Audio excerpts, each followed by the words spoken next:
Hello everyone, I am doctor Kanishka Kaushik. Welcome you all on topper stop. So guys, history की video डाली बहुत दिन हो गए थे और ये भी हमें ख़त्म करना ही है जल्दी से जल्दी सिलेबस। तो इस वीडियो में मैं पीजेंट्स मूवमेंट्स को और जो ट्राइबल्स मूवमेंट है उनको डिस्कस करूँगी। वर्किंग कंडीशन जो वर्किंग क्लास की थी मूवमेंट्स, उनको मैंने इसलिए नहीं डाला क्योंकि मुझे लगता है कि ईपीएफओ के एग्जाम में वर्किंग क्लास अगर फ्रीडम स्ट्रगल के अंदर है तो उससे स्पेसिफिकली क्वेश्चन पूछे जा सकते हैं। तो उसकी मैं एक सेपरेट वीडियो बनाने की सोच रही हूँ जो आपके लिए बहुत ज़्यादा इंपॉर्टेंट होगी।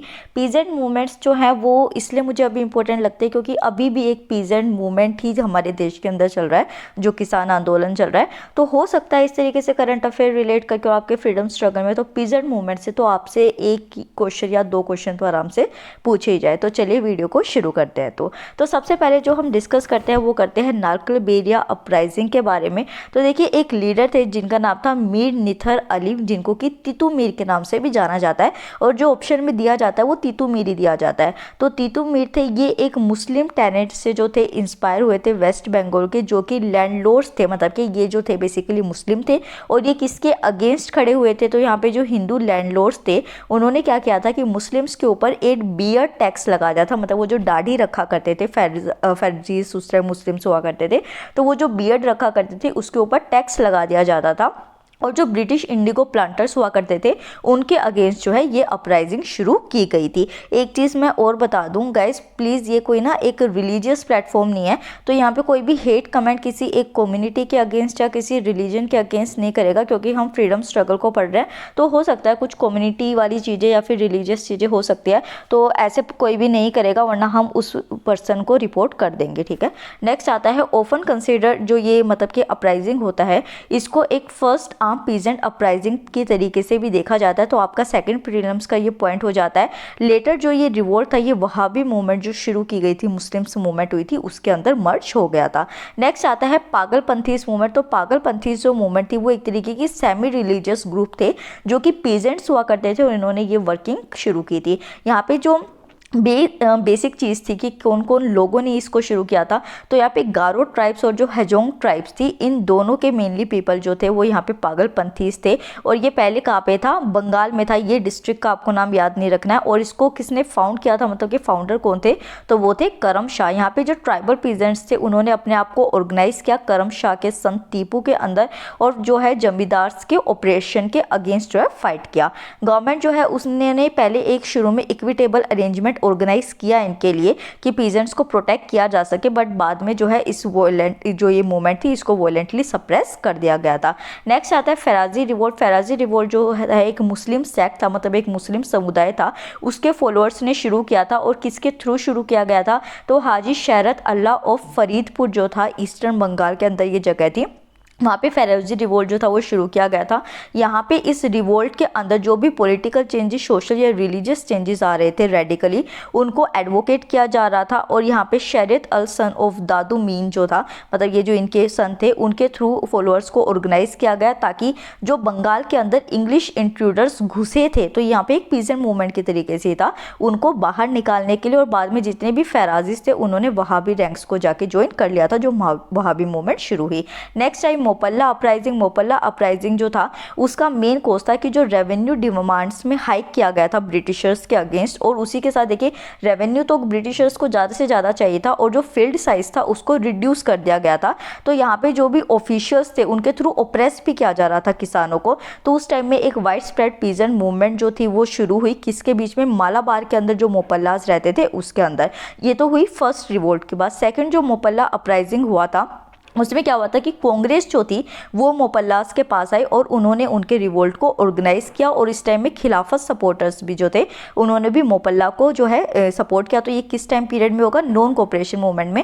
तो सेकंड प्रीलिम्स का पॉइंट आपसे इस तरीके से भी पूछा जा सकता है कि नॉन कोऑपरेशन मूवमेंट के पैरेलल में कौन सी मूवमेंट पीजेंट्स की शुरू हुई थी, तो वो हुई थी मोपल्ला अपराइजिंग। यहाँ पे जो है बेसिकली चीज़ें क्या हुई कि जब हिंदू और मुस्लिम्स के बीच में डिफरेंसेस आने शुरू हुए, उनके जो ओपिनियंस थे वो मैच नहीं हुए, तो उससे क्या हुआ कि जो कांग्रेस था वो डिस्टेंस हो गया और मोपल्ला जो है उन दोनों के बीच भी दूरियां आ गई और फिर इस रिवोल्ट को सपोर्ट नहीं किया गया।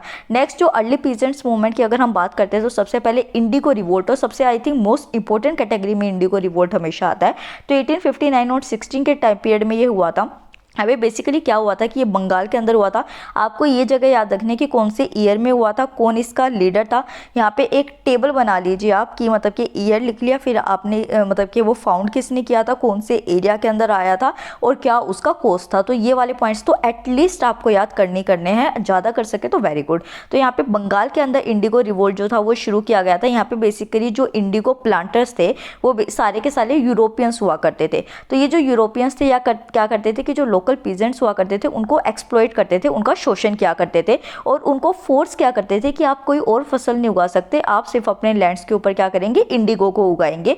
और उसी के साथ जो है यहाँ पे आप जो है पे नहीं करते थे, मतलब कि क्रॉप्स की जगह जो है कुछ और चीज़ उनको दे दी गई। यहाँ पे जो प्लांटर्स थे उनको फोर्स मतलब वो जो थे वो पीजेंट्स को फोर्स करते थे कि आप पहले ही एडवांस ले लो, और फिर बाद में क्या होता था कि एक फ्रॉड कॉन्ट्रैक्ट बना लेते थे और उनको अपना एक बंधुआ मजदूर की तरीके से हायर कर लिया करते थे। यहाँ पे जो पीजेंट्स थे उनका गुस्सा कब हुआ, 1859 के अंदर एक्सप्लोर, जब दिगंबर विश्वास जो थे और विष्णु विश्वास जो थे नादिया डिस्ट्रिक्ट के, उन्होंने आके उनको सपोर्ट किया, उनको लीडरशिप प्रोवाइड किया और उन्होंने ये डिसाइड किया मिलके कि अब हम इंडिगो को ग्रो नहीं करेंगे और जो फिजिकल प्रेशर प्लांटर्स का आ रहा था उसको रजिस्ट करना शुरू किया। यहाँ पे प्लांटर्स जो थे उन्होंने सारे मेथड्स को ट्राई कर दिया, जैसे कि रेंट्स को एनहांस कर दिया, एविक्शंस जो हैं, सारे मेथड्स को ट्राई किया गया। बंगाली इंटेलिजेंसिया जो उस टाइम था, मतलब कि जो बंगाल के पढ़े लिखे लोग थे, उन्होंने यहाँ पे एक सिग्निफिकेंट रोल प्ले किया था पीजेंट्स के कोज को सपोर्ट करके। क्योंकि देखिए जो हमारे मॉडर्न ये सोशलिस्ट हुआ करते थे उस टाइम पीरियड में, उन्होंने 1857 के रिवोल्ट में भी सपोर्ट नहीं किया था, क्योंकि वो ये सोच रहे थे कि अगर हम इन चीज़ों को सपोर्ट करेंगे तो ये तो पुरानी सोच वाले हैं, ये कभी डेवलपमेंट नहीं होने देंगे कंट्री की, वहाँ से वो सीख चुके थे। तो इस वजह से जब इंडिगो रिवोल्ट हुआ 1859 के अंदर, तो इनको पीजेंट्स को इन्होंने सपोर्ट किया। गवर्नमेंट जो है उन्होंने इसके रिस्पॉन्स में एक इंडिगो कमीशन को अपॉइंट किया कि जो भी इंडिगो कल्टिवेशन की प्रॉब्लम है आप उसमें जाके इंक्वायरी कीजिए। जो इंडिगो कमीशन बनाया गया उसकी रिकमेंडेशन के बेसिस पे गवर्नमेंट ने एक नोटिफिकेशन को इशू किया नवंबर 1860 में, और ये कहा गया कि जो रेओट्स हैं could not compel to grow indigo, मतलब कि जो लोकल पीजेंट्स हैं उनको आप फोर्स नहीं कर सकते कि आप इंडिगो को उगाए। उसके बाद जो है ये सारे डिस्प्यूट्स जो थे वो सेटल हो गए लीगल मीन्स से, तो एक ये चीज़ अच्छी थी और धीरे धीरे जो प्लांटर्स थे वो सारे उस एरिया को छोड़ के चले गए। नेक्स्ट आया पबना अगेरियन लीग। ये जो था ये 1870 से 1880s के टाइम पीरियड में हुआ था। कहाँ पे हुआ था, तो जो ईस्टर्न बंगाल का पार्ट था, मतलब कि अब जो है ये बांग्लादेश का पार्ट है, उस टाइम में जो था ईस्टर्न बंगाल था, वहाँ पे इसको देखा गया था। यहाँ पे अगेनियन अनरेस्ट जो था वो किसकी वजह से हुआ था, क्योंकि जो जमींदार हुआ करते थे उस एरिया में वो बहुत ही ऑप्रेसिव प्रैक्टिस किया करते थे पेजेंट्स के अगेंस्ट, जिसके अगेंस्ट पबना अगेरियन लीग जो था वो शुरू हुआ। यहाँ पे जो जमींदार थे वो बहुत ज़्यादा रेंट को एनहांस कर देते थे, मतलब कि जो लीगल लिमिट थी उस टाइम में उससे भी ज़्यादा जो रेंट था उसको एनहांस कर दिया गया था, और जो ऑक्यूपेंसी राइट्स थे टेनेंट्स के उसको भी प्रिवेंट किया गया कि वो उनको ना मिले। तो पीजेंट्स जो थे वो यूसुफ शाही पंगना के अंदर जो कि पटना डिस्ट्रिक्ट के अंदर थे, उन्होंने एक अगेरियन लीग को फॉर्म किया और जितनी भी जमींदार्स की डिमांड्स थी उनको रजिस्ट किया। नेक्स्ट जो है लीग ने क्या किया कि एक रेंट स्ट्राइक को ऑर्गेनाइज किया, जिसमें जो रेओट्स थे मतलब जो लोकल पीजेंट्स थे उन्होंने एनहांस रेंट पे करने को मना कर दिया कि हम आपको नहीं देंगे जो भी आप एनहांस रेंट मांग रहे हैं। और ये नहीं करा कि उनके अगेंस्ट वॉयलेंस कर दी, उनको जमींदार्स को कोर्ट में जाके जो है चैलेंज किया, क्योंकि वो लीगल लिमिट से अलग से मांग रहे थे कि लीगल लिमिट को भी क्रॉस करके। तो यहाँ पे जो मेन फॉर्म ऑफ स्ट्रगल जो था वो लीगल रेजिस्टेंस था, और ये आपका प्रीलिम्स का पॉइंट है, क्योंकि आई थिंक मुझे को याद नहीं आ रहा है कि स्टेट पीसीएस में मैंने ये क्वेश्चन देखा था या फिर यूपीएससी सिविल सर्विसेज में देखा था, बट ये प्रीवियसली ऐसा क्वेश्चन पूछा जा चुका है कि लीगल रेजिस्टेंस जो था वो कौन सा फॉर्म था और कौन सा फर्स्ट था। तो ये आपका पबना अगेरियन लीग्स हो जाता है। तो यहाँ पे बहुत कम वॉयलेंस देखने को मिली थी। पीजेंट्स जो थे उन्होंने ऑक्यूपेंसी राइट्स जो थे उनको एक्वायर किया और एनहांस रेंट्स जो थे उनको रजिस्ट किया। गवर्नमेंट जो है उसने भी उनको प्रोमिस किया कि हाँ लेजिस्लेशन की तरीके से जो है टेनेंट्स जो हैं उनको प्रोटेक्ट किया जाएगा। और उसी के साथ जो है फिर 1885 में इसी के रिजल्ट के लिए बंगाल टेनेंसी जो थी उसको भी पास किया गया था। तो आप ये देखिए कितने प्रीलिम्स के पॉइंट्स आपको यहाँ पे मिल रहे हैं। उसी के साथ जो यंग इंडियन इंटेलेक्चुअल्स थे जैसे कि बंकिम चंद्र चटर्जी थे, आरसी दत्ता, इंडियन एसोसिएशन जो थी सुरेंद्र नाथ बनर्जी के अंदर, इन सब ने जो है पीजेंट्स को उसको सपोर्ट करने के लिए यहाँ पे स्पेसिफिकली हेल्प की थी। एक चीज़ आप और बताइए कि यही जो था ये जो इंडिगो रिवोल्ट था, इस टाइम पीरियड में एक नोवेल लिखी गई थी जिसका नाम था नील दर्पण, तो वो किसने लिखी थी ये आप मेरे को कमेंट सेक्शन में बताएंगे। नेक्स्ट आता है डेक्कन राइट्स के बारे में। तो डेक्कन राइट्स जो थे वो वेस्टर्न इंडिया का जो डेक्कन रीजन था उसके जो रोड्स थे उन्होंने ये शुरू की थी। और ये किस लिए की गई थी, क्योंकि जो रोतवारी सिस्टम उस टाइम पीरियड में हुआ करता था उसके अंदर हैवी टैक्सेशन उनके ऊपर लगाया जाता था और वो उससे बहुत बुरी तरीके से परेशान हो चुके थे, तब उन्हें डेक्कन राइट्स को शुरू किया था। यहाँ पे जो मनी लैंडर्स हुआ करते थे वो मोस्टली आउटसाइडर्स हुआ करते थे, और ये आउटसाइडर्स कौन हुआ करते थे, मारवाड़ीज या फिर जो गुजरातीज थे वो हुआ करते थे, जो कि डेक्कन के एरिया में आके फिर उनके ऊपर रूल करना शुरू कर दिया था।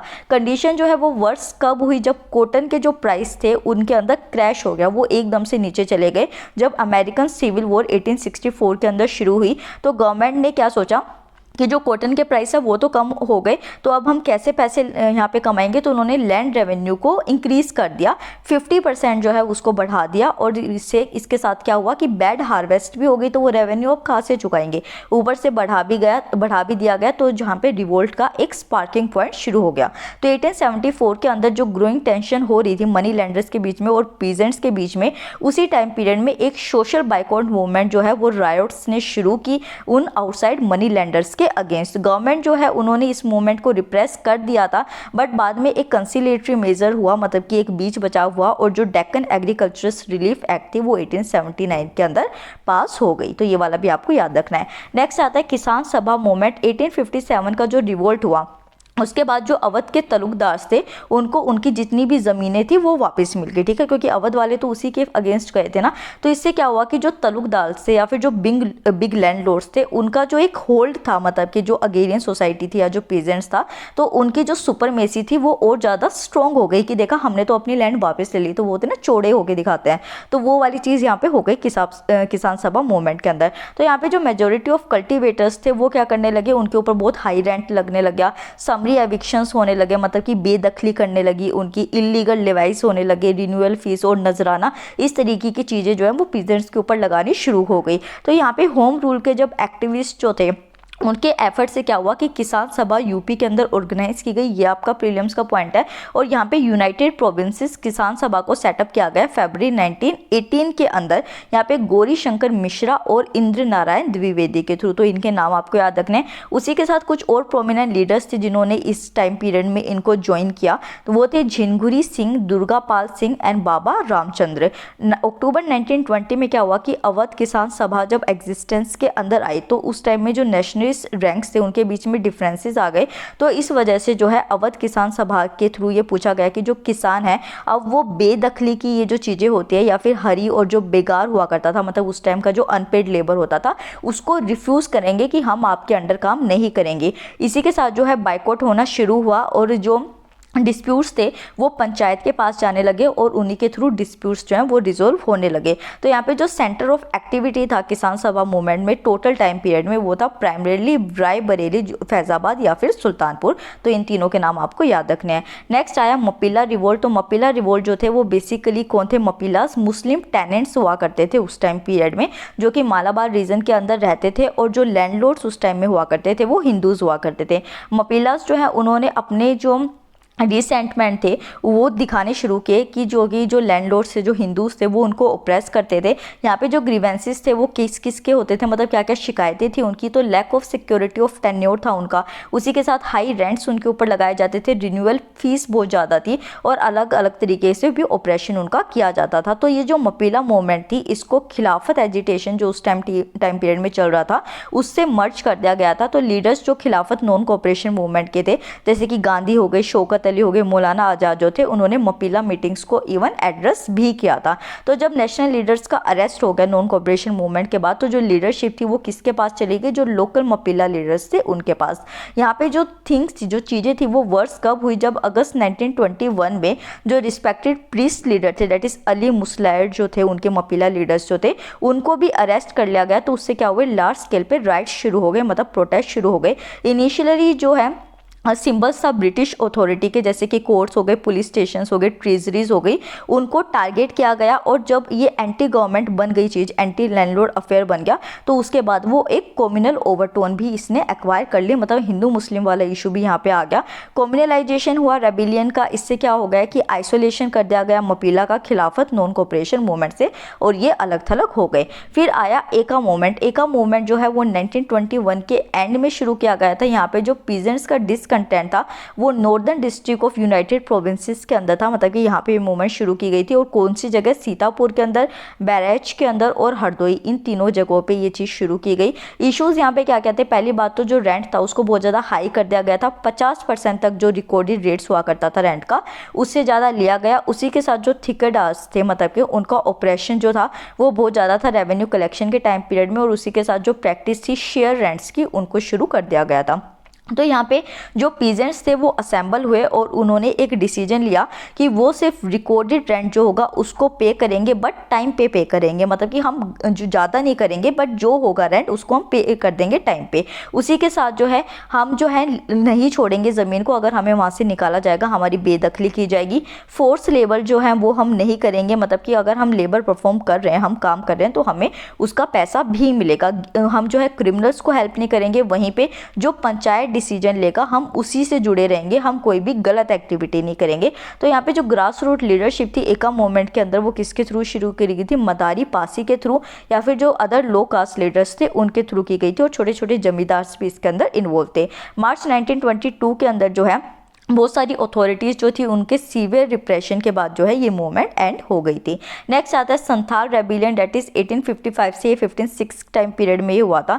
यहाँ पे कॉन्टिन्यूड ऑपरेशन हुआ था संथाल्स का, जो कि क्या हुआ करते थे, एग्रीकल्चर पीपल हुआ करते थे। और ये राजमहल हिल जो बिहार का एरिया था उसके अंदर सेटल डाउन हुए थे उस टाइम में। तो यहाँ पे जो ये संथाल रेबिलियन था वो किसके अगेंस्ट था, तो ये बेसिकली जमींदार्स के अगेंस्ट था। यहाँ पे जो मनी लैंडर्स थे उनको पुलिस का सपोर्ट मिला था, और जिन्होंने कि जमींदार जो थे उनको ज्वाइन कर लिया था, मतलब जो मनी लैंडर्स थे उनको पुलिस का सपोर्ट था। तो उनका जो है जमींदार्स को उन्होंने जाके ज्वाइन कर लिया था मनी लैंडर्स ने, और फिर वो मिलके जो है वो पीजेंट्स को ऑप्रेस करना उन्होंने शुरू कर दिया था और डिस्पोजेशन ऑफ लैंड्स करनी शुरू कर दी थी। तो यहाँ पे दो लीडर आए, सिद्धू एंड कन्हू। इन दोनों ब्रदर्स के अंडर जो है संथाल्स ने कहा कि वो कंपनी रूल को नहीं मानते, वो बिल्कुल एंड मानते हैं। और जो एरिया था भागलपुर और राजमहल के बीच का वो अब ऑटोनोमस होगा, मतलब संथाल्स का होगा, ना कि ब्रिटिशर्स का होगा। नेक्स्ट आया खोंद अपराइजिंग, जो कि 1837 से 1856 के टाइम पीरियड में रहा। यहाँ पे जो खोंस थे वो बेसिकली ओडिशा का जो हिली डिस्ट्रिक्ट था उसमें रहते थे, टू द श्रीकुलम। तो यहाँ पे उड़ीसा से लेकर श्रीकुलम का एरिया और विशाखापट्टनम जो डिस्ट्रिक्ट था आंध्र प्रदेश का, उसके अंदर ये जो मूवमेंट थी वो फैली थी। और ये किसके अगेंस्ट थी, कंपनी रूल के अगेंस्ट इसको रिवोल्ट किया गया था।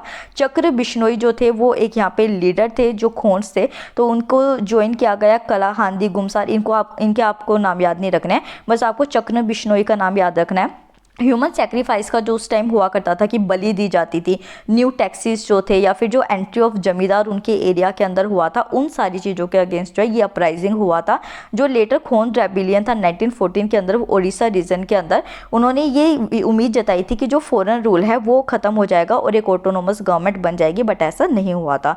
नेक्स्ट आई तेलंगाना मूवमेंट, जो कि बहुत लंबी खासी है। तो यहाँ पे बेसिकली ये biggest peasant gorilla war of modern Indian history है फ्रीडम स्ट्रगल की। तो ये आपका प्रीलिम्स का पॉइंट आपको याद रखना चाहिए। ये जो था ये किसके अंदर हुआ था, तो हैदराबाद में अंडर आसा जाही निज़ाम जो है ये शुरू किया गया था। और ये एक कॉम्बिनेशन था रिलीजियस लिंग्विस्टिक डोमिनेशन का, जिसमें कि पॉलिटिकल और जो सिविल लिबर्टीज़ का पूरी तरीके से नहीं था, मतलब कि कुछ भी हैदराबाद के अंदर उस टाइम पीरियड में नहीं था। और जो एक्सप्लॉइटेशन था वो देशमुख के थ्रू किया जा रहा था, जागीरदार दोराज जो उस टाइम में हुआ करते थे। फोर्स लेबर की सिचुएशन वहाँ पे बहुत ज़्यादा ख़राब थी और इलीगल एक्सेक्शंस भी वहाँ पे उस टाइम पीरियड में किया जाता था। ये पूरा उस एरिया के मैं बता रही हूँ कि क्या होता था। तो ये जो अपराइजिंग था ये जुलाई 1946 में शुरू हुआ था, क्योंकि यहाँ पे एक देशमुख ठग थे, उन्होंने एक विलेज के मिलिटेंट का मर्डर कर दिया था।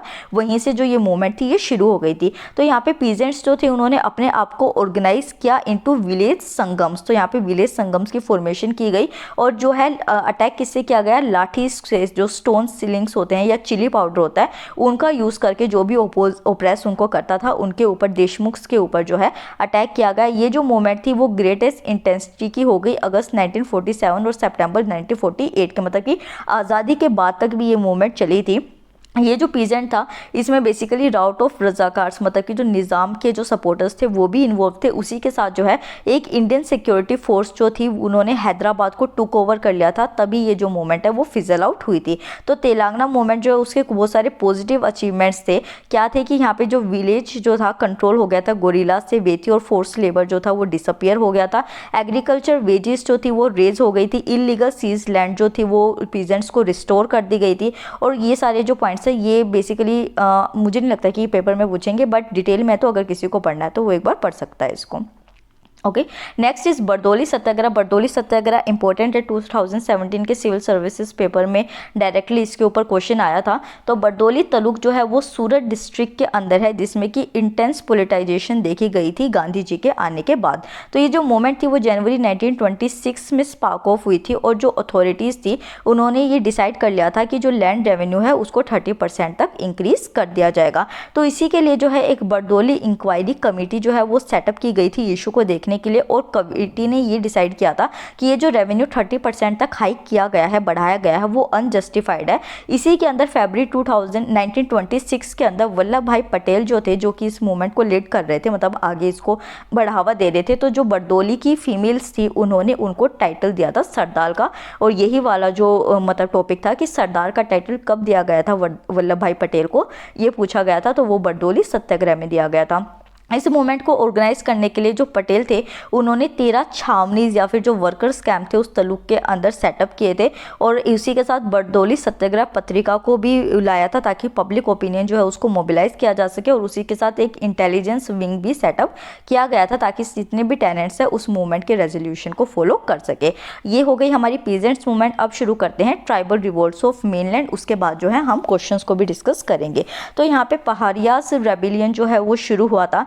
ब्रिटिश एक्सपेंशन जब उनकी टेरिटरी के अंदर हो गया था, मतलब कि जो ये एरिया था महार हिल्स का 1778 के अंदर, तो जो यहाँ पे एक मार्शल पहरियार्स थे, मतलब के उनके थ्रू ये शुरू किया गया था, और बाद में जो है ब्रिटिशर्स ने एक पीस फॉर्मेशन यहाँ पे कर ली थी और डिक्लेयर कर दिया था कि ये जो टेरिटरी है ये हमारी नहीं, ये दमनी कोल एरिया है। तो ये परिहार रेबिलियन था, फर्स्ट ट्राइबल। फिर आया चोर अपराइजिंग। इसमें बेसिकली क्या हुआ था कि पहले तो अब पड़ गया सूखा, फेमाइन आ गई, फिर उसी के साथ जो है लैंड रेवेन्यू एनहांस हो गया, डिमांड्स इंक्रीज हो गई, उनकी इकोनॉमिक डिस्ट्रेस था। तो उससे क्या हुआ कि जो चोर रीजन के अंदर एब्रोरिजिनल ट्राइब्समैन थे, जंगल महल ऑफ मिदनापुर डिस्ट्रिक्ट के अंदर जो आते थे, बकोरा डिस्ट्रिक्ट के अंदर, बंगाल के अंदर, उन्होंने हथियार उठा लिए और अपना अपराइजिंग शुरू कर दिया। तो ये जो ट्राइबल पीपल थे वो बेसिकली फार्मर्स हुआ करते थे और हंटर्स हुआ करते थे।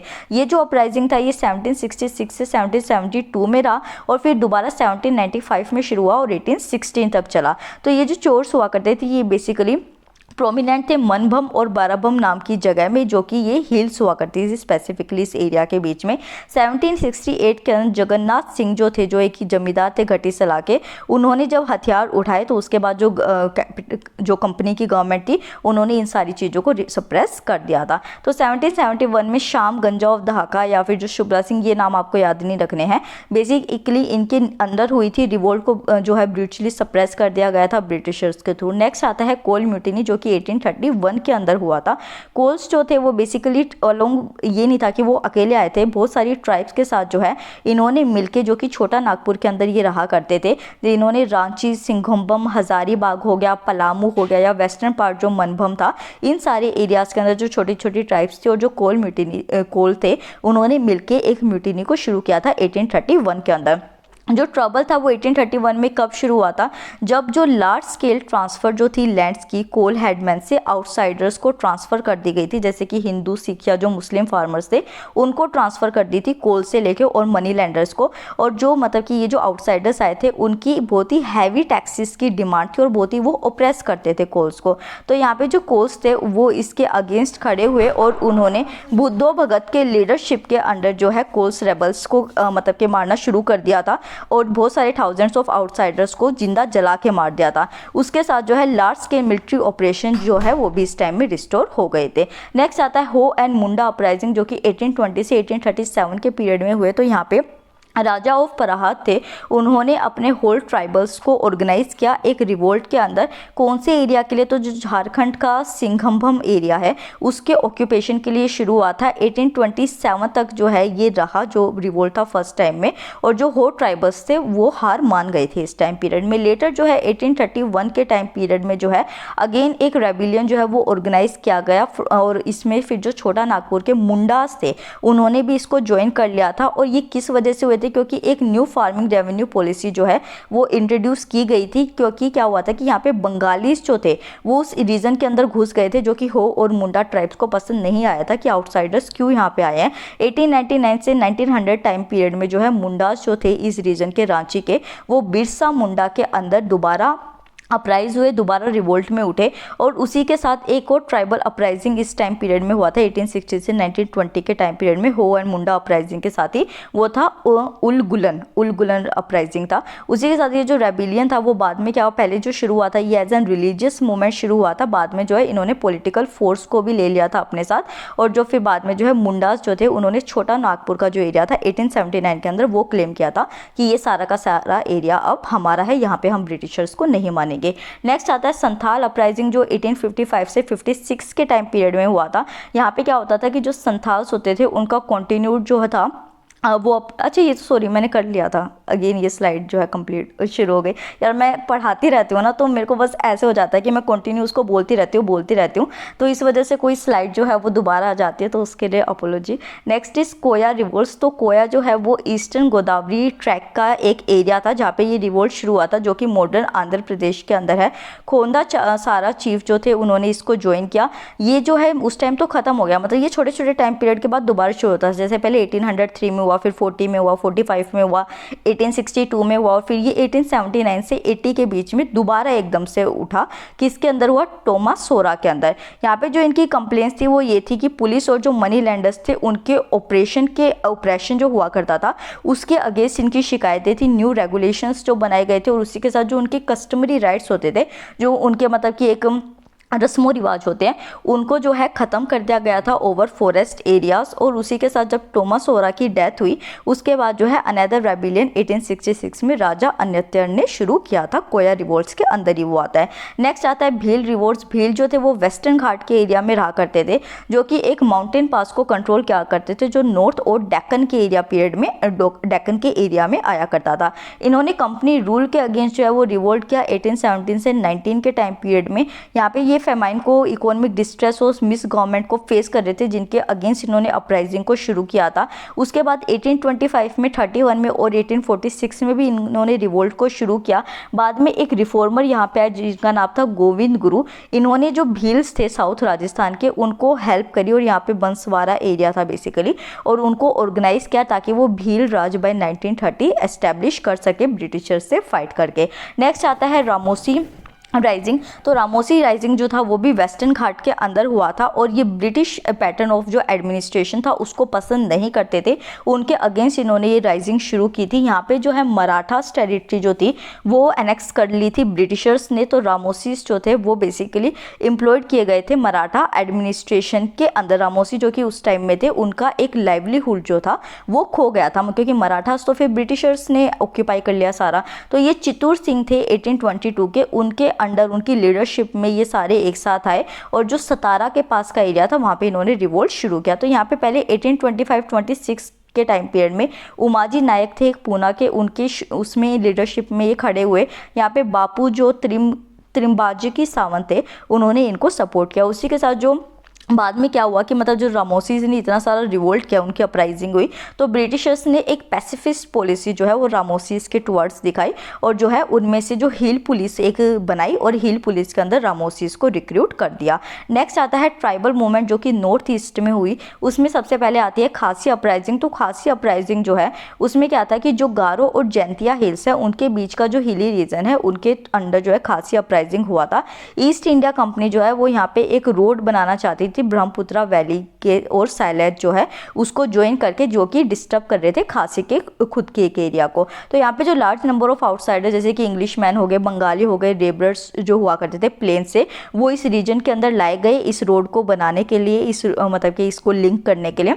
तो जो यहाँ पे खासीस गारोज हुआ करते थे, सिंगपोस होते थे, उन्होंने अपने आप को ऑर्गेनाइज किया तीरथ सिंह के अंदर, और जो जितने भी स्ट्रेंजर्स आए थे प्लेन से उनको वापस भगा दिया।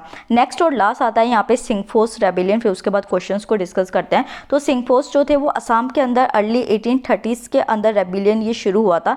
इमीडिएटली जो है ये बाद में मतलब कि ख़त्म कर दिया गया था, और बाद में जो है ये अगेन जो था रिवोल्ट ऑर्गेनाइज किया गया। यहाँ पे जो चीफ थे वो थे निरंग फीदू, जिन्होंने की अपराइजिंग 1843 में लेड किया था। और यहाँ पे जो ब्रिटिश गैरिसन्स हुआ करते थे, और या फिर मतलब ब्रिटिश गैरिसन्स थे उस टाइम में, उनके ऊपर अटैक किया, जिससे कि उनके बहुत सारे सोल्जर्स की डेथ भी हो गई। यहाँ पे और छोटी छोटी भी मूवमेंट्स थी, जैसे कि मिशमीज मूवमेंट 1836 के अंदर हुई, खमती रेबिलियन जो था असम के अंदर वो 1839-1842 में हुआ, लुशीज रिवोल्ट हुआ जिसमें कि मणिपुर के अंदर विलेजेस के ऊपर अटैक किया गया था। तो ये हमारे पीजेंट मूवमेंट्स और ट्राइबल मूवमेंट जो है वो शुरू हुए। अब मैंने जो परसों वाली वीडियो में है ना, शायद परसों वाली वीडियो में या कल वाली वीडियो में ही मैंने आपसे एक क्वेश्चन पूछा था, जिसमें ये एक डेफिनेशन थी, और मैंने आपसे कहा था कि आपको इसका आंसर बताना है कि ये किसकी डेफिनेशन थी। तो शिवानी सिंह, कॉन्ग्रेचुलेशंस अगेन, आपने दोबारा सही आंसर दिया। एक चीज़ मैं आपको बताऊँ शिवानी कि आजकल ऐसी मेरी हैबिट हो गई है कि जब मैं वीडियो बनाने लगती हूँ और मैं ऐसे जब क्वेश्चन का आंसर बताते टाइम नाम अनाउंस करती हूँ, तो मैं अपने स्टूडियो में जाके देखती हूँ कि भाई किसने सबसे पहले आंसर दिया था। तो मुझे पता होता है कि हाँ शिवानी ने तो आंसर दिया ही दिया होगा। सो कॉन्ग्रेचुलेशन, इतना ट्रस्ट आपने अपने ऊपर बिल्ड कर लिया मेरा। तो यहाँ पे बी जो आंसर है वो है इंडस्ट्री, आपका आंसर बिल्कुल सही था, एंड आई विश आप ज़रूर अपने ड्रीम को अचीव करें। नेक्स्ट अब क्वेश्चन के ऊपर आते हैं। तो सबसे पहले जो है आता है क्वेश्चन कि who among the following introduce the vernacular press act. तो आपको जो है बताना है कि वर्नैक्युलर प्रेस एक्ट जो है वो किसने इंट्रोड्यूस की थी। First is sir Ashley Eden, second is Alexander John Ebernhart, C is Lord Lytton, and D is Lord Stanley. तो वीडियो को पॉज कीजिए और एक बार इसे अटेम्प्ट कीजिए। Okay done. तो यहाँ पे जो लॉर्ड लेटोन थे उनके थ्रू जो है वर्नैक्युलर प्रेस एक्ट को इंट्रोड्यूस किया गया था। तो लॉर्ड लेटोन ने 1878 के टाइम पीरियड में वर्नैक्युलर प्रेस एक्ट को किया, जिसमें कि वर्नैक्युलर प्रेस थी इंडिया के अंदर उसको बैन कर दिया गया था। और फर्स्ट विक्टिम कौन था, मतलब किसके अगेन, मतलब किसको सबसे पहले बैन किया गया था, तो जो सोम प्रकाश न्यूज़पेपर था उसको यहाँ पे सबसे पहले बैन किया गया था। नेक्स्ट आता है two nation theory was propounded in which session of Muslim League. तो आपसे पूछा गया कि कौन से सेशन में जो है मुस्लिम लीग ने एक जो मतलब कि मुस्लिम लीग के कौन से सेशन में टू नेशन थ्योरी को प्रपोज किया गया था। First is Lahore session 1940, second is Bombay session 1915, C is Delhi session 1918, and D is Calcutta session 1917। तो वीडियो को पॉज कीजिए और एक बार इसे अटेम्प्ट कीजिए। Okay done. तो जो लाहौर सेशन था 1940 का, उस टाइम में मुस्लिम लीग ने टू नेशन थ्योरी का फॉर्मूला जो था वो दिया था। तो यहाँ पे फजलुल हक जो थे एक प्रीमियर थे बंगाल के, वो मुस्लिम लीग के अराउंड साथ आए बंगाल प्रोविंस के अंदर। उन्होंने एक रेजोल्यूशन को मूव किया जिसको कि मुस्लिम लीग ने पास किया, और इसमें ये जो जिन्ना थे उन्होंने अपने प्रेसिडेंशियल एड्रेस में कहा कि हमें अब टू नेशन थ्योरी देनी है, मतलब कि इंडिया जो है वो अब नहीं रहेगा, मतलब इंडिया के अंदर जो है वो नहीं रह सकते हम, अब दो एरियाज बनेंगे, एक हिंदू और एक मुस्लिम का। हालांकि आपको याद रखना है कि इस सेशन के अंदर पाकिस्तान वर्ड जो है वो टर्म नहीं दिया गया था, और गांधी जी ने ये जो टू नेशन थ्योरी थी उसको रिजेक्ट कर दिया था। नेक्स्ट क्वेश्चन जो है ये आपको कमेंट सेक्शन में आंसर करना है। ये आपका आज का क्वेश्चन है। ये वाला क्वेश्चन इंपॉर्टेंट इसलिए है, एक तो आपका ये फ्रीडम स्ट्रगल में है, दूसरा आपका जो पॉलिटी है उसके फंडामेंटल राइट्स के चैप्टर में भी ये वाला पॉइंट है लक्ष्मीकांत में, तो आपका ये इंपॉर्टेंट पॉइंट है। यहाँ पे आपसे पूछा गया कि पहला स्टेट ऐसा कौन सा था जो कि लिंग्विस्टिक बेसिस में क्रिएट किया गया था। तो इसमें ए है Madras, B is Andhra Pradesh, C is Andhra state, and D is Gujarat. Sorry Gujarat की स्पेलिंग गलत हो गई, तो यह है गुजरात। तो इसको कमेंट सेक्शन में आंसर कीजिए, बहुत सिंपल है, आप इसको आराम से कर सकते हैं। नेक्स्ट आता है the first victim of the British policy of subsidiary alliance was. तो सब्सिडरी अलायंस जब ब्रिटिशर्स ने शुरू किया था तो सबसे पहले किसके ऊपर उसको, मतलब कि किस स्टेट को अपने अंडर लिया गया था सब्सिडरी अलायंस के अंदर। ए आता है अवध, बी आता है Mewar, third is Mysore, and D is Hyderabad. तो वीडियो को पॉज कीजिए और एक बार इसे अटेम्प्ट कीजिए। Okay done. तो यहाँ पे डी ऑप्शन जो है वो सही है। हैदराबाद को जो है वो सबसे पहले सब्सिडरी अलायंस के अंदर लिया गया था। तो सब्सिडरी अलायंस जो होता था वो बेसिकली एक अलायंस था जिसमें कि डोमिनेंट नेशन और नेशन के बीच में, कि मतलब कि एक अलायंस होगा, एक बॉन्ड फॉर्म होगा, और कि जो एक डोमिनेंट नेशन है और जिस नेशन के ऊपर वो क्या कर रहा है, जैसे ब्रिटिशर्स अपने आप को डोमिनेंट माना करते थे ना उस टाइम में, कि हम अपने जो सब्सिडरी हैं उनके साथ हम एक अलायंस फॉर्म कर देंगे। तो जो फर्स्ट विक्टिम था वो यहाँ पे सब्सिडरी अलायंस का वो था निज़ाम ऑफ हैदराबाद, बाद और किसके अंडर ये हुआ था, लॉर्ड वेलेस्ले के अंडर ये हुआ था। तो अगर आपको ये वीडियो पसंद आई है तो वीडियो को लाइक कीजिए, चैनल को सब्सक्राइब कीजिए ताकि ज़्यादा से ज़्यादा वीडियो हम आपके लिए ला सकें और इसको शेयर भी कीजिए। Thank you so much.